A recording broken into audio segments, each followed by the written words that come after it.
Hello and welcome to this OECD webinar with me, Duncan Crawford. Thank you so much for joining us. Today we're talking about educational research and how to improve its impact. Specifically, what can research organisations and teacher training institutions do to ensure teachers and policymakers engage with the latest findings and studies? Educational research matters because it gives teachers and policymakers the evidence to make better decisions. It helps improve student learning, guides policy, and drives innovation in education. And I promise I'm not just saying that because I work at the OECD. Promise.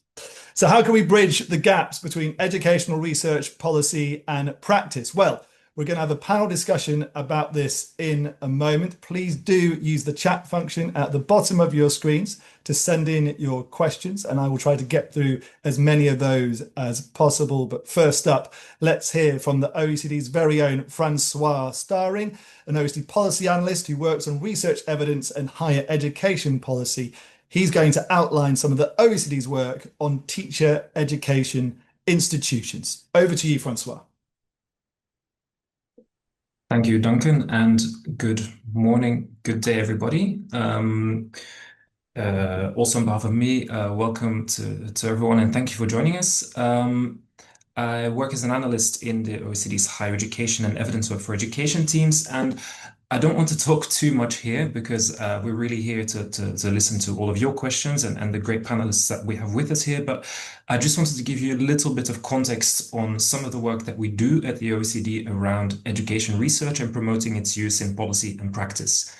Of course, the core of pretty much everything that we do at the OECD is about supporting evidence-informed policy and practice. But within the OECD, we also have a specific team that has been working on really this very specific question of fostering the use of education research for a number of years, actually. And on this slide, I just want to give you a very quick snapshot of some of the work that we've been doing over the past few years. I would say that between 2021 and 2023, most of our work was actually focused on really trying to understand the bigger picture around evidence generation and dissemination. So who are really the key actors across different systems in the OECD that are doing evidence production and dissemination. And to do that, we actually did a policy survey in 2021, where we targeted really the highest level of decision makers across countries at the level of education. We received very good response rates to that, and we published all of those findings in 2 reports: Who Cares About Using Education Research in 2021, and then a second report, Who Really Cares About Using Education Research in 2023. And then after that, we wanted to actually start digging a little bit deeper into the question, okay, we have a bit of a better picture about who are the main types of organizations that do evidence production dissemination, but then we want to dig a bit more into what are actually the different things that these organizations do. And that's where our survey of knowledge mobilization came in, which we launched in 2023. And the findings of that survey were published in a report earlier this year in February. And we're now sort of entering a new phase of our work around thinking about what we can do to support countries to really, again, make sure that education research, a lot of that research is extremely good, but to actually make sure that that also gets used. And I suppose the question that we were asking ourselves is, what can we learn about the different things that organizations are and aren't doing to support research use? And in our report from earlier this year, we made basically a distinction between 8 broad categories of evidence intermediaries. And those are the ones that you can see here on the slide. So there are research institutions, formal intermediaries, public intermediaries, initial teacher education institutions, and the list goes on. And what we saw actually in our work is that a lot of the responses that we received in our survey came in fact from research institutions and initial teacher education institutions. And so we thought, well, why don't we start looking in a bit more detail at what different types of organizations are doing to foster research use. And the first paper that we decided to publish, which we published a bit earlier this year in September, really focuses on research and initial teacher education institutions. And the reason we brought these 2 organizations types together in one paper is because In fact, in many institutions, research and initial teacher education are sitting in the same organization. Very often, these are higher education institutions or universities. And I would say historically, back in the 80s, 90s, in a lot of countries, you still had initial teacher education and universities working separately or alongside each other. But gradually, we've seen kind of an integration of initial teacher education within the higher education space. And so this actually creates quite a lot of opportunities, theoretically at least, for initial teacher education to become more research informed or research based. But I mean, as you probably all know, it's not because you're based in the same institution that you necessarily collaborate or work together. And I think especially in the higher education space, higher education institutions themselves already are very autonomous in the way they work. And then within individual higher education institutions, you have individual departments and faculties that also often work in a very autonomous manner. So bridging those gaps between sort of the research space and the initial teacher education space really continues to be quite a challenge, I think, for many systems, despite the fact that in many cases they are sitting in the same organization. So in the discussion today, we really want to hear from people working on the ground in ministry, in initial teacher education institutions, in research institutions, to hear from them what their experience is with the production and dissemination of education research, both in policy and in practice. I'm not going to present all the findings that we included in the paper. I think it's better for you to just go and look at the paper and read it and make your own opinion of that. But perhaps one piece of evidence that I want to highlight here before I hand over to colleagues for the discussion is this chart here. What we did in our survey knowledge mobilization that I mentioned earlier, we asked a very specific question to initial teacher education institutions. And we asked them, if you think about your teacher candidates, so the ones that you're currently training and the ones that are about to graduate, how well prepared do you think they are to actually engage with research? And then we gave them a couple of options here. And what we see is in fact quite a shocking result. I'm just going to highlight a few here. Only 28% of the initial teacher education institutions that responded to our survey felt that their teacher candidates were able to judge the quality of research evidence with confidence.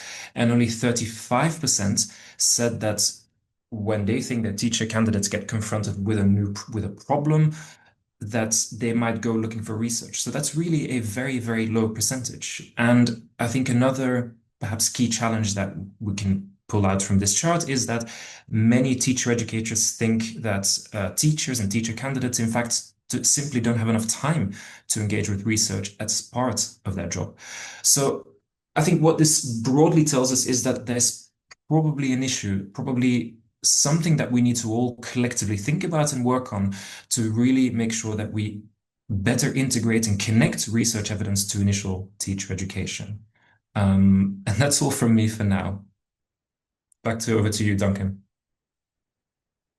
Thank you so much for that, François. Very interesting indeed. And that's obviously only a little part of that report. So do check it out. It is on the OECD website, oecd.org. François will be back with more information later on about the OECD's work in that report on researchers and research. It's going to be a good time, I think, to welcome our panel. First up, though, thank you to people who are already sending in their questions. And saying hello. Hello to Van in Cambodia, Melba in Colombia, Marjo in Finland, many more of you. Thank you so much for joining us today. It really is an international webinar. But I mentioned the panel. It is a good time to bring them in. Joining us on the panel today, Dr. Giovanna Lima, Program Manager of the Declaration on Research Assessment, DORA, which campaigns for reforming research assessment practice. Thank you for joining us.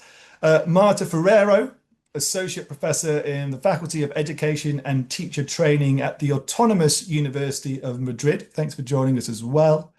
And Katrijn Ballet, Senior Research and Team Coordinator at the Department of Education and Training in the Flemish Education Ministry in Belgium. Thank you too for joining us for this discussion. We saw the presentation there on initial teacher education and that last slide showing that they must, initial teacher education organizations must play a bigger role in developing engagement with research. And François describing the results there is shocking. Dr. Giovanna Lima from the Declaration on Research Assessment, why don't we start with you? Do you agree with François? Do you see those findings as shocking?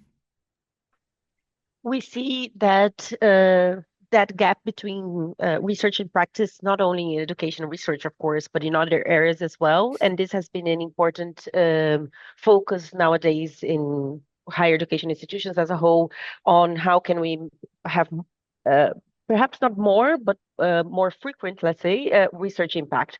And in what we see is that researchers nowadays are not necessarily incentivized, recognized, or rewarded to bridge the gap between research and practice. So assessment practices, when people are going for promotions, when people are going for funding, when people are going for awards, they're not rewarded for the impact their research has in practice.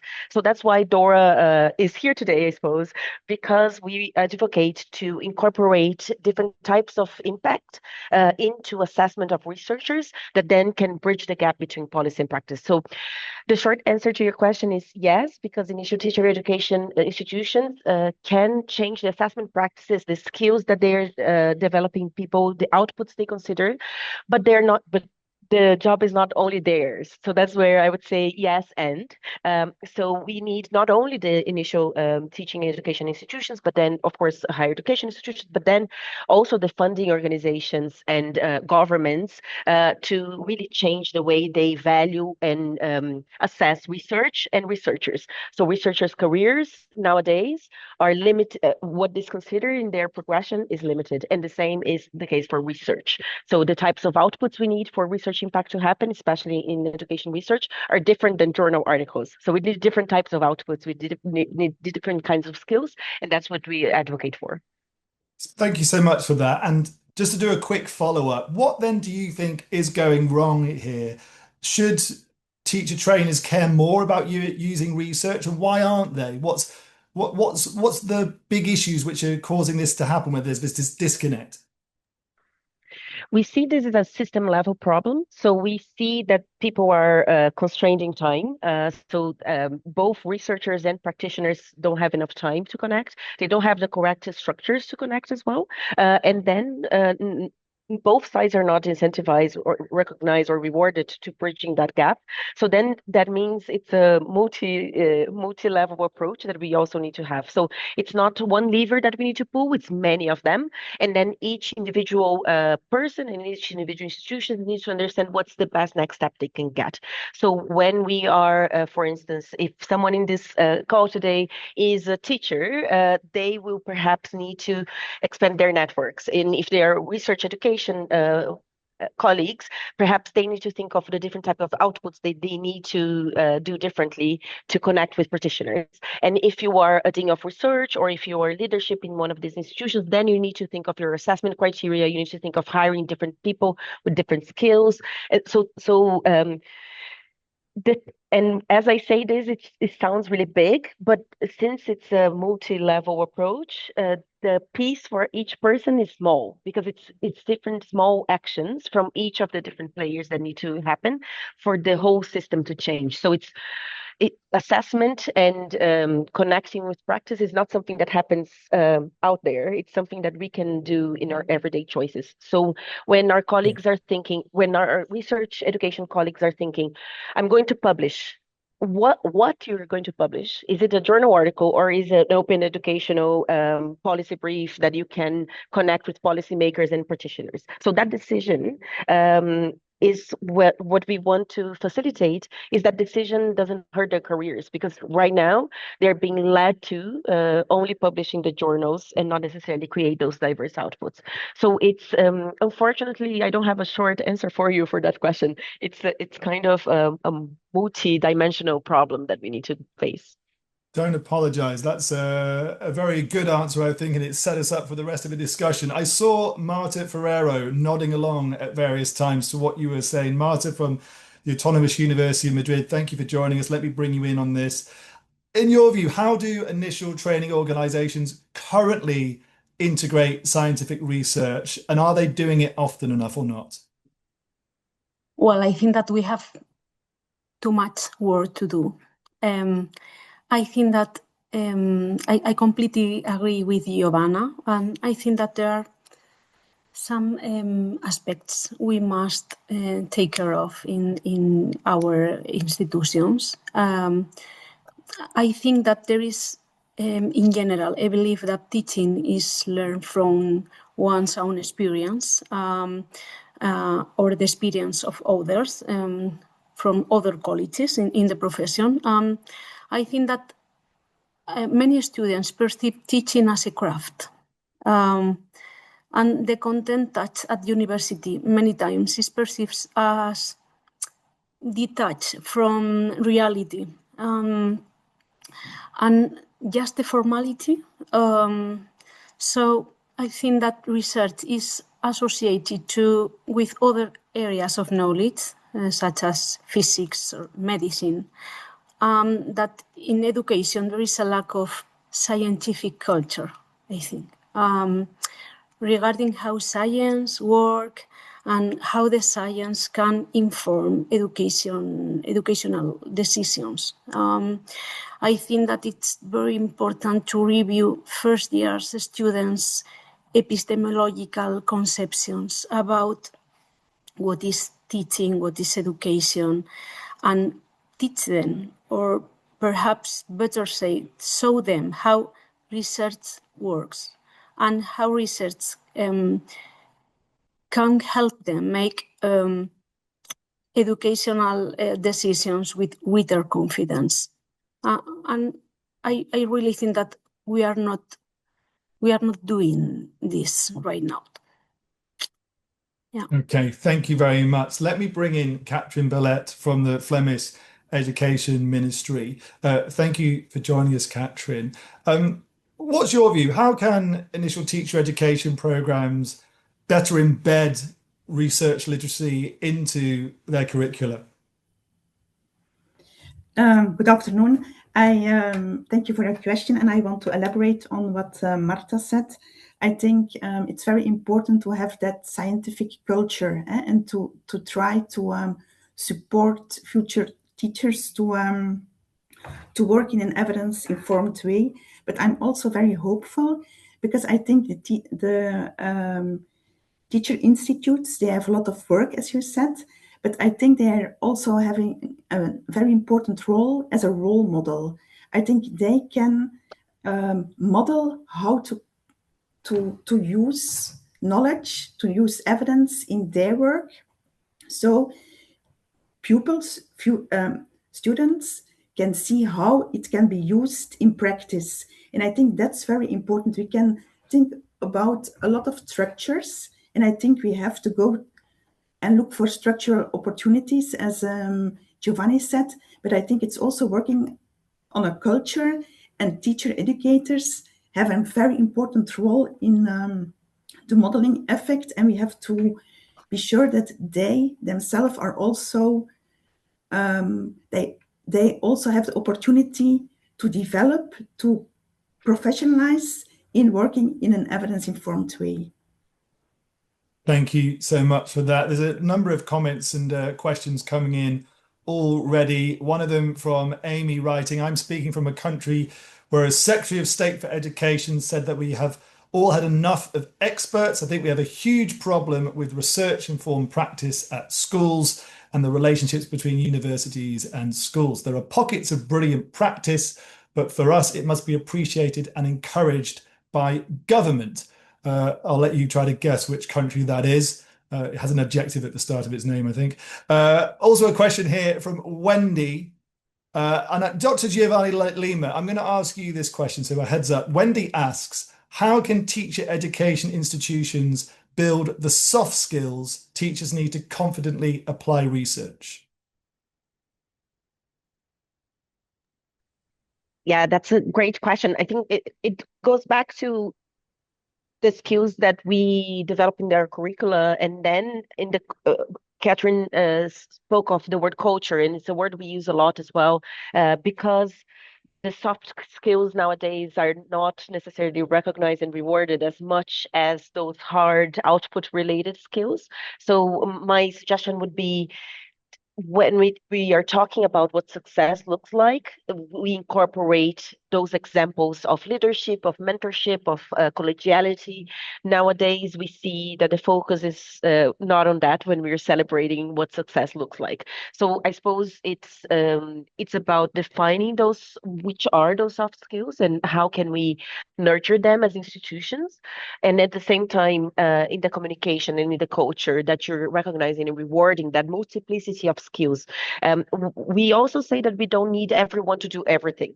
So we do need to have the institution creating support mechanisms and networking mechanisms that allows people to have the skills that best suit their strengths, and then have a more of a team approach to things. So we don't need every researcher communicating with every school practitioner. We need systems that connect and bridge those gaps, and then the researchers themselves, in those soft skills that they develop, will play to their strengths and team up when perhaps they don't have whatever skills they need as well. Thank you for that. Marta Ferrero, if I can bring you back in.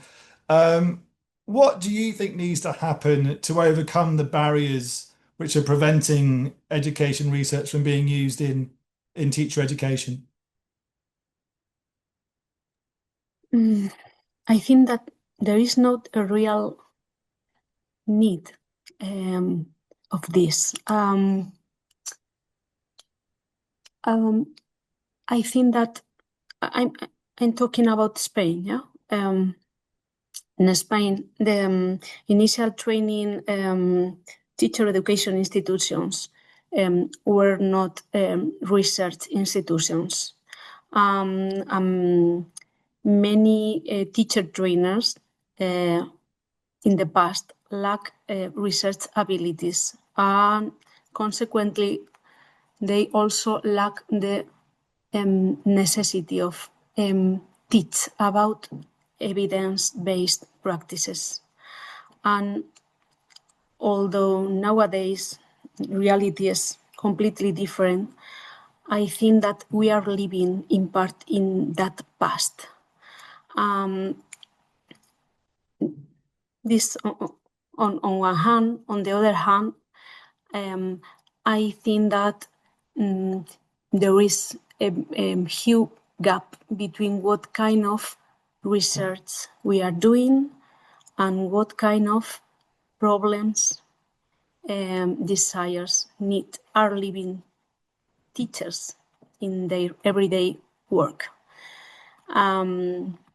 So many times we do research, we don't help informing what to do tomorrow in my class with my children. There is no clear message how to apply or how to adapt that research to practice, because many times this research is not performed thinking about what kind of gaps or what kind of problems I'm contributing to reduce with my research, with my findings. I think that we need to improve the communication ways between initial teacher education institutions and real schools, real classrooms, real teachers, and real children and families. We need to know very, very well what is happening in the classrooms, which are the most important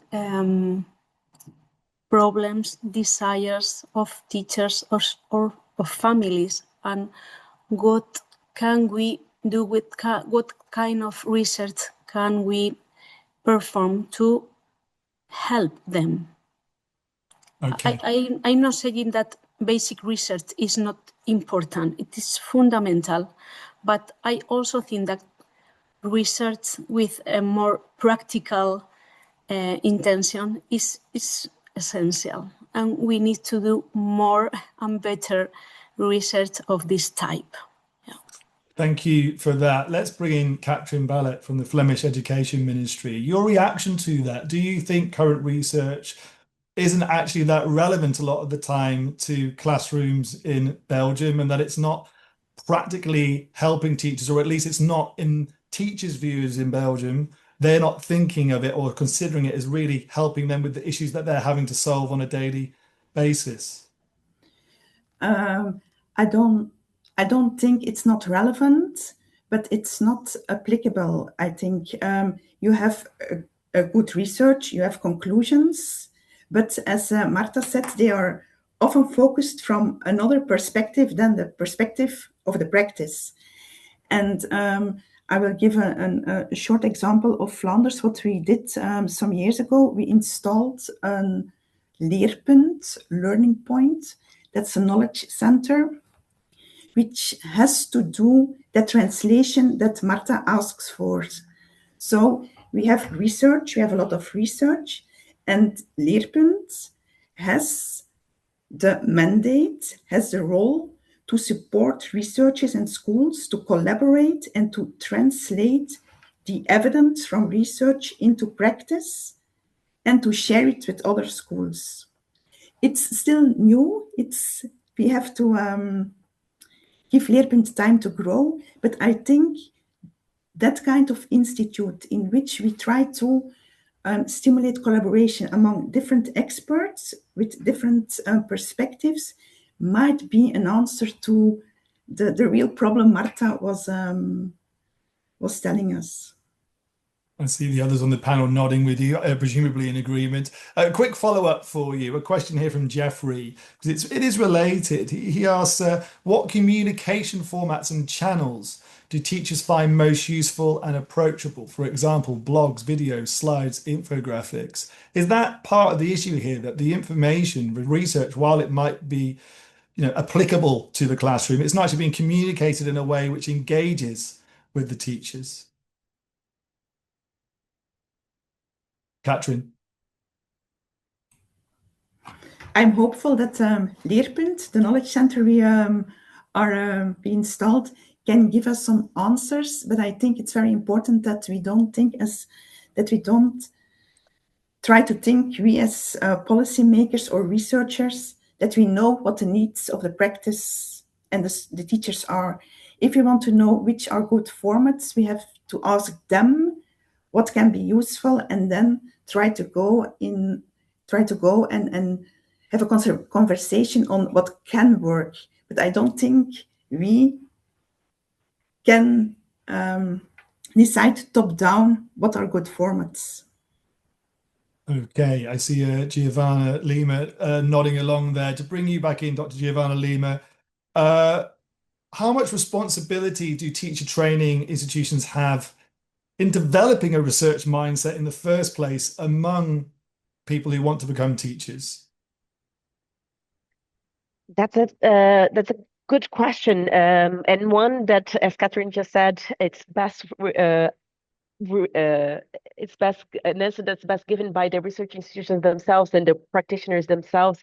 I'd say that we have it's a shared responsibility as an initial response. I would say we need everyone to own their piece of the work. I agree that there's a responsibility for the initial teaching education institutions, but then also for the governments to ask that of them. If we think of the quality assurance criteria and evaluations that these institutions go through, national assessment systems, and then the hiring and promotion of the colleagues that work there, if these are not aligned, then it's this mismatch in what we hope for and what we are assessing is what we see very often happening. So if we do feel that it's their responsibility, then we need to align the incentive system and align the assessment systems to allow for that responsibility to be clear for everyone involved. What we see today is that many institutions say that they want research impact, for example, or want open science, or want interdisciplinarity or transdisciplinarity, as Marta was saying, or co-creation. They want co-creation with practitioners, but they don't incentivize it and they don't recognize and reward it. So that's the sort of transition phase we are now. And that's where perhaps and I think this webinar is very important to help facilitate those conversations on, if there is a responsibility, how can we put that responsibility to practice? Thank you so much for that. And thank you for all the comments reading in. I know there's lots from different people. There's just one here from Yvonne, who's writing from Scotland, saying, in Scotland, the Centre for Teaching Excellence has been set up at the University of Glasgow to bridge the policy research gap. 30 teacher associates have been recruited to work on research briefs, support practitioner inquiry, and promote research practice partnerships. The teacher associates will work as boundary spanners to support researchers and teachers to create and use research that is directly applicable to the classroom. And there's a comment there from Jeremy as well about what's going on in Wales, and other comments as well for other countries. So lots of advice in the chat if you want to check that out as well. Marta Ferrero used to work as a kindergarten teacher, I believe. Just out of interest, do most kindergarten teachers, are they engaging in educational research or not? Oh, I don't think so, but I will say that if we compare the situation nowadays to the situation 15 years ago, at least here in Spain, I will say that there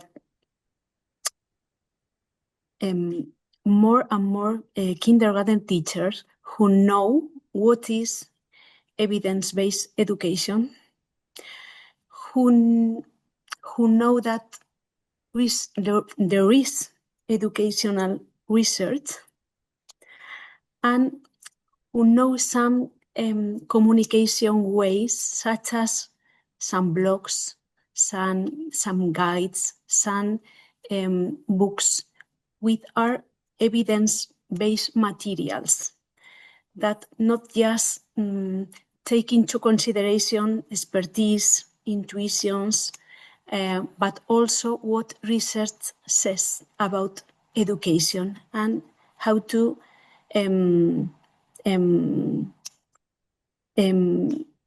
take educational decisions. So I think that we are living a very good moment, at least here in Spain, not just in kindergarten teachers, but also in primary and secondary. And I would like to link this question with the previous one. At least here in my country, there are some teachers who are writing in blogs about evidence-based education, and they are, I think, a perfect link between research and practice, because they don't just translate research into teachers' language, but they also add some real adaptations. This is what research says. This is how it translates into our daily work. And I think that we must look and take care of these teachers. Thank you for that.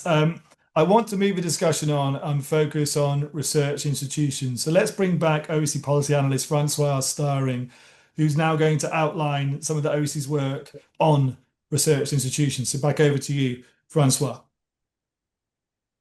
Thank you, Duncan.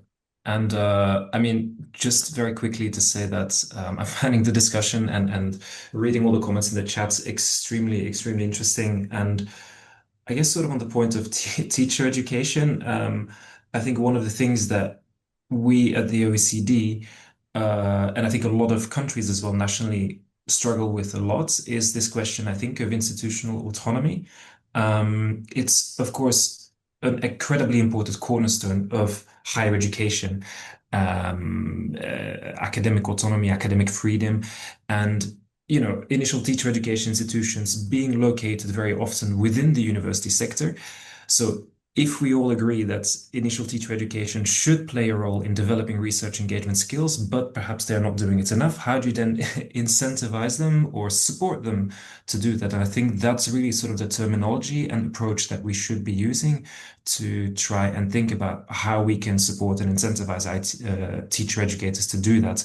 And I think Giovanna pointed out very rightly, I think that, some of the levers that we are seeing governments using are precisely the quality assurance system, also teacher licensing, the funding system, and the assessment systems that are in place both internally in institutions and externally. And I think those are really some powerful levers. We have some examples from Australia, Ireland, Finland, the Netherlands, all I think in the paper that have been published, and it's very nice to sort of hear similar things coming out of the discussion here.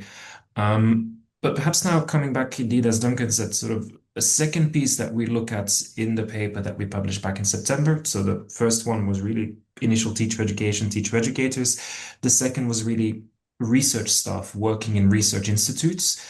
So research institutes that can be independent, not within the higher education sectors, and researchers or academic staff working within higher education institutions.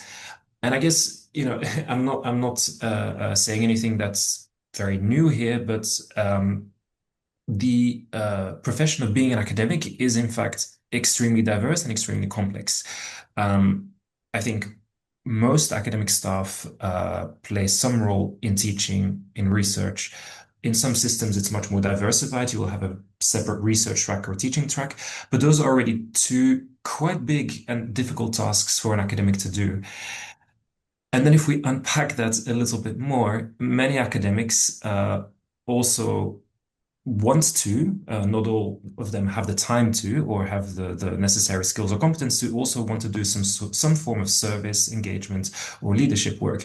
I mean, if you just think of the day-to-day work of an academic, they need to give lectures, they need to design course materials, they need to supervise and support students, and then they need to gather and review data, write research reports, try to make sure that the research reports are disseminated. In some cases, they might also collaborate with regional actors to develop their research, or they need to apply for funding from international sources or national sources to be able to fund their own position, to be able to continue doing research. And I mean, that's just an incredibly demanding job. And I think it's very important that we remember that this is, for many academics, especially junior academic staff in higher education institutions, really an extremely challenging and difficult position to be in.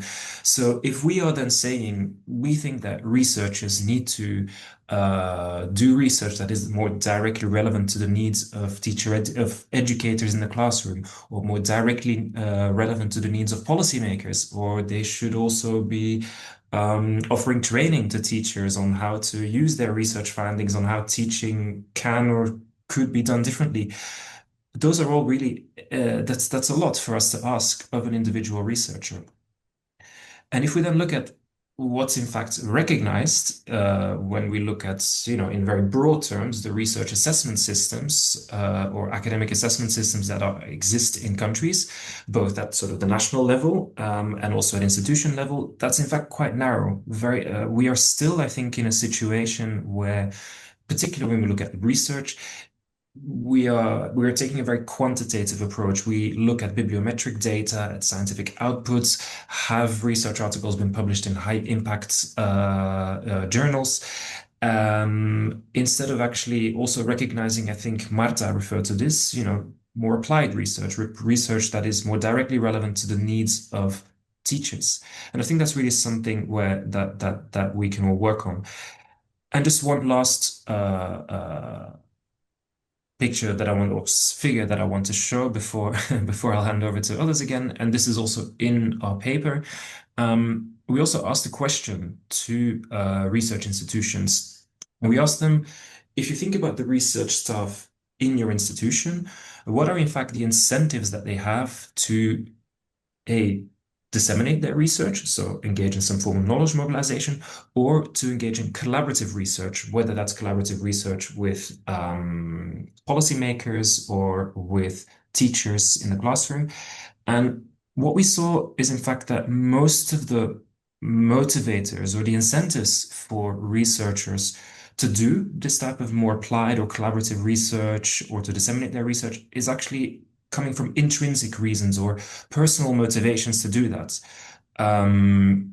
We hear that researchers do this because they think it will help them make an impact on policy or practice, or it allows them to support decision making, or because maybe informally it gives them some form of recognition inside the institution. In many cases, it's actually also part of the job description of academic staff, but actually very few of them get allocated time, or they get a salary supplement or recognition if they do some form of knowledge mobilization. So I think we have a bit of a disconnect here between academic staff really wanting to do this, but not necessarily having the time, support, or resources for that. And again, it's, I think, something for us to reflect on and to make us think, how do we change this culture inside academia? And it's a question that we've been talking about for many, many decades, I believe, right? How do we find a better balance between the teaching, research, and engagement duties that a classic academic or researcher inside a university has? And I think that's all for me. Thank you, Duncan. Thank you, François. And let's ask Dr. Giovanna Lima, forgive me. What's the answer? François posed the question. It's quite a difficult one, though. I just gave the shameless plug for everyone to join the movement to change research assessment. We have communities of practice in Japan, Canada, Australia, Latin America. There's QARA in Europe. There is DORA that's global. So there are many ways that people can join the movement to changing how research assessment is done. From finding DORA, which is very easy and low-hanging fruit, to then exploring our resources and really thinking in your institution, in your environment, what is the next best thing you can do. So that can look like talking to your colleagues, that can look like changing your own practices when you're invited to peer review a paper, or when you're invited to join a committee, or when you're supervising your students. So very different approaches, because what François mentioned, for instance, the reliance on bibliometrics for assessment of colleagues when they're going for promotion or when they're going for their annual review, that's something the academics can themselves already start changing. So we don't need in many countries, we don't need the government to change anything for us to start doing things differently. There are other countries, and Spain is one of them, where the assessment of researchers is in the law, so it's a little bit more complex. But the national chapter of QARA, for instance, in Spain is the biggest in the world. So we're really excited with the momentum we have. So François is correct that we have been talking about this for a long time. But also for a long time, we were talking about the problem and not necessarily about the solutions. It's really exciting for the past 5 years, I would say, we're really focusing on the solutions. So we have, for instance, in the Netherlands, we have the Recognition and Rewards program that is talking about how can we bring teaching apart to researching the research-intensive universities, and then also how can we make not everyone do everything, because as François was describing, the burden on academics is too big to carry by themselves. So to move assessment towards team assessment instead of individual assessment. And that's the sort of changes we are hopefully starting to see. We have in our website, we have many case studies for you to be inspired by. And if you have any nice things you have done, we would also welcome your suggestions. But at this moment, there is something for everyone in this call to do. And if you are not sure, perhaps ask, I am this person, what could I do? Because, for instance, the librarians can help people articulate their impacts differently. So it's really just a little piece of the puzzle and different everyday actions. It's not about a big policy change, reformation only, because, and I'll give you an example why I'm saying this. Many research funding organizations now are removing the use of the journal impact factor or the H index from when you're going for funding. But then when the committee sits together, one of them looks up online for the journal impact factor or for the H index, even though it's not allowed for the candidate to say their H index, the reviewers are still relying on it. So it's a mindset shift it's a culture shift as much as it is a policy shift. So that's we have many answers, but we don't have all the answers yet. So we don't know yet, for instance, how to do team assessment very well. How can you recognize the contribution of each individual to the team, and how can the team be different than the sum of the parts? We are still defining how to assess societal impact. So which is the correct level? Is it the individual level or is it team level? So there's still unanswered questions in assessment. But what we know now is the system doesn't work as it is. We are moving towards more narrative-based CVs instead of a laundry list of CVs. So there's a lot of changes ongoing already. And Okay. hopefully these will translate into the teaching assessments as well. Thank you for that, Dr. Giovanna Lima. Let's bring back in Katrijn Ballet from the Flemish Education Ministry, because I want to know your views on this. What practical steps would you like to see research organisations take to make their findings more accessible and more actionable by teachers? First of all, I think, as Giovanni said, it's the responsibility of an individual researcher, but I think it's more a responsibility of the entire organization, the entire research institute. Not every single researcher has to go into practice. I think it also has to do with the intrinsic motivations, as François said. But and I think we have to, one of the things we should do is rethinking our funding. Now we fund based on journals, we fund universities based on specific criteria. But for example, if we take the aspect of collaborative research serious, as we said, that takes time, that asks for specific conditions, that also asks for conditions in schools. If we want them to participate in research, they are not an object, but they are a real partner. So that also asks for conditions, time of the teachers. And I think we have to do the exercise to think about which conditions for all partners are needed in order to get that collaborative research. It's easy to say every single researcher has to be sensitive for practice or for policy. I don't think that will be the solution. I think we have to look, and what was said earlier by Giovanni, we have to collaborate and we have to see every single partner, which mandate, which role does that partner have, which mandate, what's the credibility of that partner, in order to have that that knowledge base, that knowledge for educational practice. So there's no easy answer. Sorry, Duncan. I've got that impression over the course of this webinar, but thanks for reiterating it. Thank you for that. There's a comment here from Ross who writes in saying, teachers, as stated in OECD reports, don't tend to have time to find and understand research. From my experience, he goes on to say, teachers usually upskill, refine their pedagogy from selected mentors they trust in their schools. They usually give practical and accessible advice based on their own respective evidence.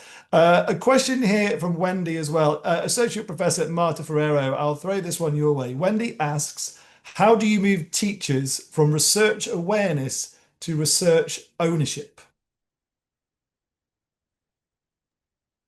Wow. An easy one for you. Yeah, thank you for the question. Well, I think that this is a very complex problem with many necessary steps.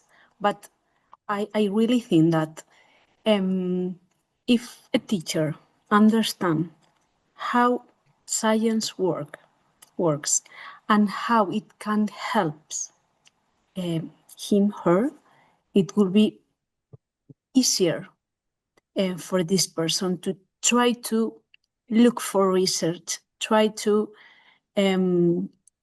use it to inform her practice. But I also think that initial teacher education institutions during initial training, but also during continuous training, have the responsibility of training in research skills of teachers. And I think that they need to take care of very, very specific examples on how research can help them. And I think that from our institutions, we need to help teachers to interpret, adapt research to their job. And I think that we have the responsibility of showing teachers that no, not all. I completely agree with Katrijn, and there is no necessity of that. But many researchers want to help them, and that we can with the studies we perform. But it's not easy, and I think that this kind of communications ways we are talking about it can be very helpful. I think that we should try to create more events aimed at putting in contact researchers and teachers in a way that they can share the same language. For example, I think that we need researchers training on how to communicate our findings. We need training on how to create materials, manuals, guides teachers can employ. I think we should put in value not just researchers, institutions, put in value the research dissemination, indeed. Thank you, Marta. And as someone who works in communication, I'm glad you brought that up because I was slightly surprised it hasn't been mentioned higher up the running order because, research is sometimes not very easy to read. It can be highly technical, written in highly technical language, littered with acronyms, obviously very, very long as well. And it's that point, teachers and policymakers are very busy and don't necessarily have the time to read 200 or 300 pages, particularly when it's extremely dense and difficult to read. So, Dr. Giovanna Lima, how much of an issue do you think that is? Do you agree with what was just said there by Marta Ferrero?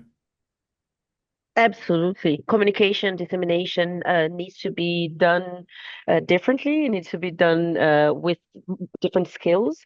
But to Katrijn's point, it's not for the individual researchers to do it themselves. And this is where I think sometimes we think it needs to be the individuals and not the institutions. So the type of institution Katrijn mentioned in the beginning that has as a role be the brokerage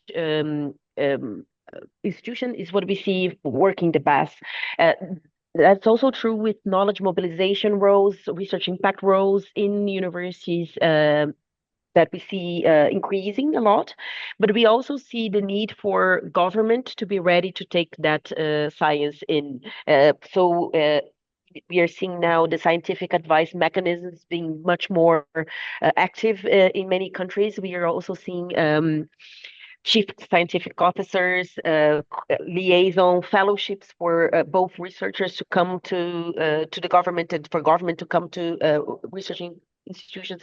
So that type of brokerage needs to happen, not on the back of the researchers, but actually a system that surrounds. And then both sides of the equation need to be ready to take the research. So it's not just helping researchers communicate differently, because indeed we use very technical language and all of those things, but then also for the institutions that are receiving the information, how to process, and then how to process the quantity. So someone mentioned AI in the chat. Right now we have the quantity of outputs, of research outputs was already really big we are going to see an increase in that. But then perhaps AI can also help us condense those materials, see where the consensus is in terms of the research, and then how can we apply the consensus and move forward in what's not yet consensus. Because I think there's a lot of areas of research that we have enough research, but there's no systematic reviews enough. There's not enough systematization of that knowledge and then translation of the knowledge. So sometimes it's not about doing more research, but just systematizing that knowledge. And right now, our assessment doesn't recognize and reward replication study, doesn't recognize no results, negative results. So we need to change assessment also for us to make public a body of knowledge that we know a lot of things don't work, but people don't publish what doesn't work because that won't get you into the high impact journals, right? So we need to change assessment to allow then also for us to learn with others' mistakes. Thank you so much. We are running really low on time, and apologies, Katrijn, Ballet. I was going to bring you back in with another question, but we're so low on time. Instead, I'm going to do a final round of questions where I'm going to ask everyone the same thing. If you could change one thing tomorrow to improve research use in education, what would it be? Katrijn Ballet from the Flemish Education Ministry. Why don't we start with you? If you could change one thing tomorrow regarding the discussions we've been having, and you could click your fingers and convince people to do it, what would it be? Buy time, give time to teachers and researchers. Give time to them. To do what? Teachers to try to work in an evidence-informed way, to have time to look at research, to discuss with colleagues, to discuss with researchers, and researchers time to not only do research, but also to try to think how to connect to practice. Thank you so much. Associate Professor Marta Ferrero, your view? I completely agree with Katrijn. Time to visit the schools from academia, time to know how researchers work from schools, and also training for teachers to really take advantage of research, training for researchers for research dissemination. Well, I think that it could be perfect, just this time and resources training for both academia and schools. Yeah. Thank you so much. Dr. Giovanna Lima, any ideas which you'd like to change other than time?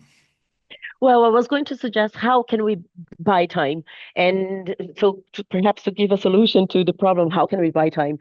Two ideas. The first, to support people. So if institutions create those brokerage mechanisms, then it's not the researchers or the teachers that need to do that translation and that communication. So then we buy time to them because the institutions are absorbing that time for the institution. And the second idea is to change assessment. So if we are asking researchers to do 5 papers a year, if we ask for 3, then that means the time spent on those 2 papers or those 2 outputs, then we are creating time for them to spend on creating the connections, learning new skills, circulating the knowledge they already have. So that's how can we buy time and how can we create time? That's it. Thanks. François Starring, thank you for joining us, coming back to us, OECD's very own policy analyst. I've asked this question 3 times now. If you say time as well, I might have to scream. So give me an alternative answer.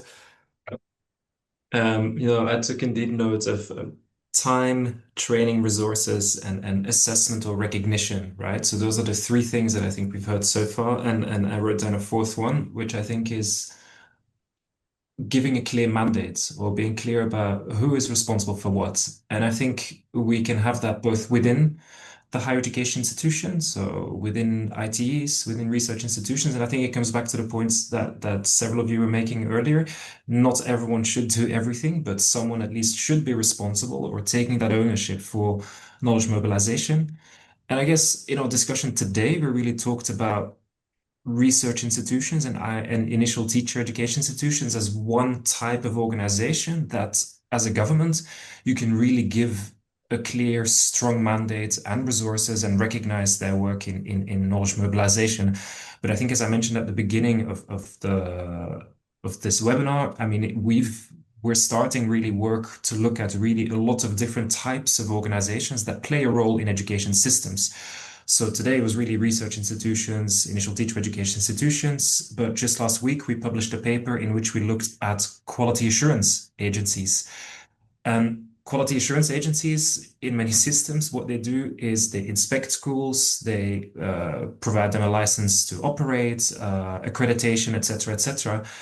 But can they also do knowledge mobilization? Should they also play a role in that? Because they have access to a lot of information from schools. And that's sort of the question that we've been asking in that second paper, which we published last week. And that's something that I think in the future, we'd also very much like to hear your thoughts on and have a discussion on. So no, and I think that's all for me. Just thank you. I thought it was really interesting and just very, very happy with everything I've read and heard.